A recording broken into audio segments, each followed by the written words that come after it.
Hi friends, welcome to విజయనా cooking and blogs. మీరంతా ఎలా ఉన్నారు ఫ్రెండ్స్? బాగున్నారా? మీరంతా కూడా బాగుండాలని మనస్ఫూర్తిగా కోరుకుంటున్నాను ఫ్రెండ్స్. ఈరోజు ఆషాఢ మాసం లాస్ట్ డే వస్తున్నాయి కదండి. రేపొద్దునైతే అమావాస్య. మేము 2 డేస్ క్రితం అయితే అమ్మవారికి నైవేద్యం పెట్టుకున్నామండి. ఆ నైవేద్యానికి అయితే మేము ఒక గోడకి పసుపు రాసి బొట్లు అనేవి పెట్టుకుంటూ ఉంటాము. అదే ఫోటోలు ఉన్నవాళ్ళు ఫోటోలు పెట్టుకున్నప్పటికీ కూడా ఈ విధంగా అయితే మేము పసుపు రాసి బొట్లు అనేవి పెట్టుకుని ఆ బొట్లు అవి పెట్టిన తర్వాత వాళ్ళని అమ్మవార్లుగా భావిస్తామండి. మా ఊరి గ్రామ దేవతలు ముత్యాలం తల్లి, మహంకాళ అమ్మవారు, వారి ఇరువురిని ఇలాగా పసుపు రాసి బొట్లు పెట్టి అమ్మవారిగా భావించి నైవేద్యం అనేది మేము పెట్టుకుంటాము.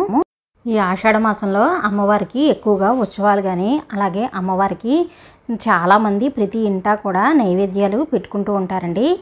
ప్రతి ఒక్కళ్ళు కూడా ఆషాఢ మాసంలో కొన్ని ఏరియాల్లో అయితే బోనాలని, కొన్ని ఏరియాల్లో అయితే అమ్మవారి ఉత్సవాలు అవి చేస్తూ అలాగే ఈ నైవేద్యాల రూపంలో పెట్టుకుంటూ ఉంటారు. కొంతమంది అయితే అమ్మవారికి ఎక్కువ పొంగుబూర్లు అవి వేసుకుని అవి కూడా నైవేద్యంగా పెట్టుకుంటూ ఉంటారు. ఒక్కొక్కరు ఒక్కొక్క తీరులో నైవేద్యం అనేది పెడుతూ ఉంటారండి. మేమైతే మా ఇంట్లో ఈ విధంగా పెట్టుకుంటూ ఉంటామండి నైవేద్యం అనేది. ఎందుకంటే మనకి ఈ నైవేద్యం అనేది నెలలో ఒకసారైనా మనం అలా పెట్టుకోవడం వల్ల అమ్మవారికి అనుగ్రహానికి మనం పాత్రలు అవుతామండి. ఎందువల్లంటే ఈ నైవేద్యం ఇలా పెట్టుకోవడం వల్ల మనకి ఇంట్లో కూడా బాగుంటుంది, అలాగే హెల్త్ పరంగా కూడా బాగుంటుంది. ఇలా నైవేద్యం పెట్టుకుని అమ్మవారి ఆశీస్సులు తీసుకున్నట్లయితే మనం ఏ పని తలపెట్టినా చక్కగా జరుగుతుంది. నైవేద్యానికి కంపల్సరీ క్షీరాన్నం అనేది చేసి పెట్టుకోవాలండి. ఆవుపాలతో చేసుకుంటే మంచిది. ఆవుపాలతోనే క్షీరాన్నం చేసుకోవాలి. అలాగే అమ్మవారికి ఎక్కువ నిమ్మ పులిహార కానీ లేదా దబ్బకాయతో కానీ ఏదైనా నిమ్మకాయకి సంబంధించింది కానీ లేదా అది కుదరదనుకుంటే మీరు చింతపండుతో అయినా సరే పులిహోర చేసి నైవేద్యానికి మనం పెట్టుకోవచ్చు. నేనైతే క్షీరాన్నం చేశాను, పులిహోర అది చేశానండి, గారెలు వేసాను, బూరెలు అవి వేసాను.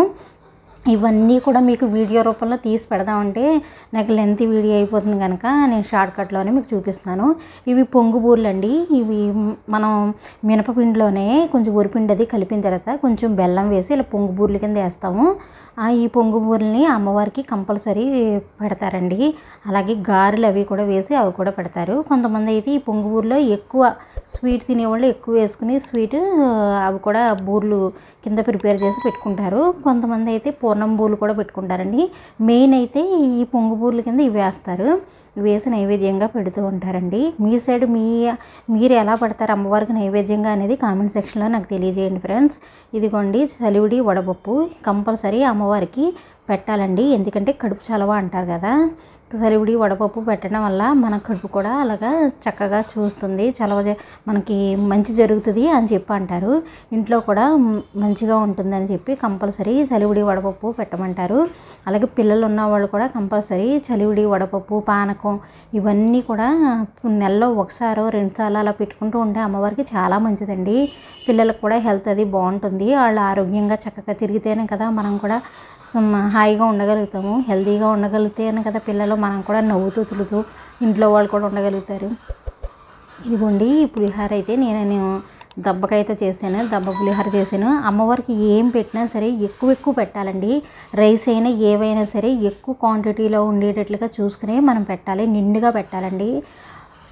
కంపల్సరీ అమ్మవారికి పెట్టేటప్పుడు ఒక పప్పు, ఒక కూర, ఒక వేపుడు ఏదైనా సరే ఒక 2-3 రకాలన్నా చేసుకుని మనం ఇంట్లో మన బంతి భోజనం ఎలా పెడతామో అలా పెడితే అమ్మవారికి చాలా ఇష్టం అట. మా పెద్దవాళ్ళు అలా చెప్తూ ఉంటారు. అందుకే నేను అలా చేసి పెట్టానండి. పానకం అనేది కూడా కంపల్సరీ చేసుకోవాలి. బెల్లం, అందులోనేమో కొంచెం మిరియాలు, యాలకుల పొడి ఇవన్నీ కలిపి పానకం చేసుకుని తీయగా అది కూడా ఒక గ్లాసులో పోసి నిండుగా పెట్టాలండి. ఇదేమో తెలగపిండి అండి. మనకు నువ్వుల నూనె తెలుసు కదా, నువ్వులతో తయారైనప్పుడు నూనె తీసినప్పుడు తెలగపిండి రూపంలో వస్తుంది. ఈ తెలగపిండిని కర్రీ కింద అంటే కూర కింద వండాలండి. ఆ కూర అమ్మవారికి పెడతారు కంపల్సరీ.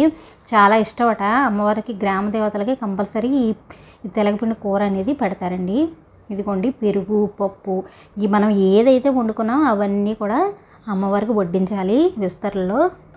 నేను వంకాయ చిక్కుడుకాయ కర్రీ కూడా చేశానండి. అది కూడా వడ్డించవచ్చు. కొంతమంది అయితే గోంగూర కూడా పచ్చడి చేసి పెడతారండి శాకంబరి దేవిగా. ఈ రోజున ఎవరైతే నైవేద్యం పెట్టుకుంటారో ఆడపిల్లలు ఉన్నవాళ్ళు, ఆడపడుచులు అది ఉన్నవాళ్ళు వాళ్ళని కూడా పిలుచుకుని నైవేద్యం రోజున ఇవన్నీ పెట్టుకుంటారు. కొంతమంది అయితే కోడులని అవి కూడా కోసుకుని ఇంట్లో నైవేద్యంగా పెట్టుకునే వాళ్ళు కూడా ఉంటారండి. మేమైతే ఎక్కువగా మేము ఈ విధంగానే పెడతాం, శాకంబరి దేవిగానే మేము అనుకుని ఈ విధంగానే పెడతామండి. ఇలా నైవేద్యం అన్నీ పెట్టుకుని అమ్మవారికి దీపారాధన అన్నీ చేసి అమ్మవారిని తలుచుకుని మనస్ఫూర్తిగా నమస్కరించుకుని అందరూ బాగుండాలి అని చెప్పి మేము అనుకుంటామండి. అలాగే ఇంట్లో కూడా బాగుండాలి, తల్లిదండ్రులు కానీ అటువైపు అత్తమామలు కానీ అందరూ కూడా బాగుండాలి, బిడ్డలు అందరూ బాగుండాలి ఇలా అనుకుని నైవేద్యం అది సమర్పించుకుని ఊరు కూడా బాగుండాలి అని ఇలా నైవేద్యం అయ్యి సమర్పించుకుంటాము. ఇదిగోండి పెరుగు కూడా కంపల్సరీ పెట్టుకోవాలి. అమ్మవారికి ఇలా నిండుగా పెట్టాలండి. ఏం పెట్టినప్పటికీ కూడా నిండుగా పెట్టి తల్లిని తలుచుకుని మనం మనస్ఫూర్తిగా నమస్కరించుకోవాలండి. ఆడపడుచులు ఉన్నవాళ్ళు ఆడపడుచుని పిలిచి వాళ్ళ కాళ్ళకి పసుపు కుంకుమ వాళ్ళ కాళ్ళకి పసుపు రాసి అలాగే కుంకుమ బొట్టు పెట్టి గాజులు ఇచ్చి చీర జాకెట్ ఇలా కూడా పెట్టేవాళ్ళు ఉంటారు. మన శక్తి కొలది ఏమైనా చేయొచ్చు. నేనే అయితే అమ్మవారికి అయితే జాకెట్ ముక్క, గాజులు, అలాగే పసుపు కుంకుమ, కొంచెం తాంబూలంలో కొంచెం డబ్బులు, అంటే అమ్మవారే మనకు అన్నీ ఇచ్చేది, ఆ తల్లే మనకున్న దాంట్లో మనం ఆ తల్లికి మళ్ళీ తిరిగి ఆ తల్లికి మనం పెట్టి నమస్కరించుకోవడమే. పువ్వులు ఇవి ఎలా పెట్టండి అమ్మవారి దగ్గర పెట్టుకోవాలి. ఎందుకంటే ముత్యాలమ్మ తల్లి మహంకాళి అమ్మవార్లుగా మేము కొలుచుకుని ఈ విధంగా పెట్టుకుని ఆ తల్లి ఆశీస్సులు అనేవి తీసుకున్నామండి. ఇలా చేసుకుంటాం. మేమైతే నైవేద్యం అనేది ఈ విధంగా పెడుతూ ఉంటామండి. ఇదిగోండి ఇవన్నీ కూడా పక్కన పెట్టుకుని అప్పుడు పూజ అనేది చేసుకుంటాం. చాలా సింపుల్గా చేసుకోవచ్చండి నైవేద్యం అనేది. మన అమ్మవారిని తలుచుకుని పూజ చేసుకుని ఇలా సింపుల్గానే చేసేసుకోవచ్చు. దీనికి ఏమీ పెద్దగా చేయవలసిన అవసరం ఉండదు. ఇలా నైవేద్యం రూపంలోనే పెట్టుకుంటాము. ఏదైనా సరే ఏవైతే వండుకుంటామో అవన్నీ పెట్టుకుని మన నైవేద్యం రూపంలో పెట్టుకోవడమే. దీపారాధన అన్నీ చేసేసుకున్న తర్వాత అప్పుడు అగరబత్తి ఇవన్నీ వెలిగించుకోవాలి, కొబ్బరికాయ కొట్టుకోవాలి, అరటి పళ్ళు అవి పెట్టుకోవాలండి. మన శక్తి కొలది పళ్ళు అవి ఉన్నాయనుకుంటే అవి కూడా పెట్టుకుని ఎన్నైనా సరే పూజించుకోవచ్చు, ఆ తల్లిని తలుచుకోవచ్చు అమ్మవారిని. ఇవన్నీ సిద్ధం చేసుకున్న తర్వాతే మేము దీపారాధన చేసి ముత్యాలమ్మ తల్లి మహంకాళి అమ్మవారు అని చెప్పి ఆ తల్లిని ముందుగా వినాయకుడిని స్మరించుకొని అప్పుడు ఈ దీపారాధన వెలిగించి తల్లిని బాగా వేడుకోవాలండి. కంపల్సరీ సాంబ్రాణి ధూపం అనేది వేస్తారు. అవి మీకు వీలు కుదరలేని వాళ్ళు సాంబ్రాణి స్టిక్స్ అన్న వెలిగించవచ్చండి. ఇంట్లోనూ ధూపం అనేది బాగా ఇష్టం అమ్మవార్లకి. ఆ రోజు ఏదైతే మనం ఈ ప్రాసెస్ అంతా చేస్తామో ఆ రోజైతే మనం గోడకి ఏదైతే అమ్మవారి రూపంలో భావించి మనం చేస్తామో అవైతే ఆ రోజంతా అలాగే ఉంచేయాలండి. ఎక్కువగా ఆదివారం, మంగళవారం, గురువారం, శుక్రవారం అలాంటప్పుడు చేయరు, కానీ ఆదివారం, మంగళవారం, గురువారం ఎక్కువగా చేస్తూ ఉంటారు. అమ్మవారికి ఇలా నైవేద్యాలు పెడుతూ ఉంటారండి ఎక్కువ. ఇదిగోండి ఈ విధంగా చేసుకున్నాం ఫ్రెండ్స్. మేమైతే తల్లిని తలుచుకుని మనస్ఫూర్తిగా నమస్కరించుకున్నాను. అందరూ బాగుండాలి, అలాగే మా వారికి కూడా హెల్త్ అది బాగుండాలి, నాకు హెల్త్ అది బాగుండాలని చెప్పి తల్లిని వేడుకున్నాము. ఇలా సాంబ్రాణి ధూపం అయితే తల్లికి చూపించారండి.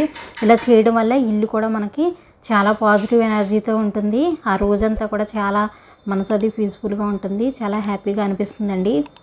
చాలా బాగుంటుంది. ఈ వీడియో ప్రతి ఒక్కరికి నచ్చింది అనుకుంటున్నాను. నచ్చితే కనుక ప్లీజ్ లైక్ చేయండి, షేర్ చేయండి, కామెంట్ చేయండి. అలాగే మా ఛానల్ని విజయనా కుకింగ్ అండ్ బ్లాగ్స్ అనే ఛానల్ని సబ్స్క్రైబ్ చేసుకోండి ఫ్రెండ్స్.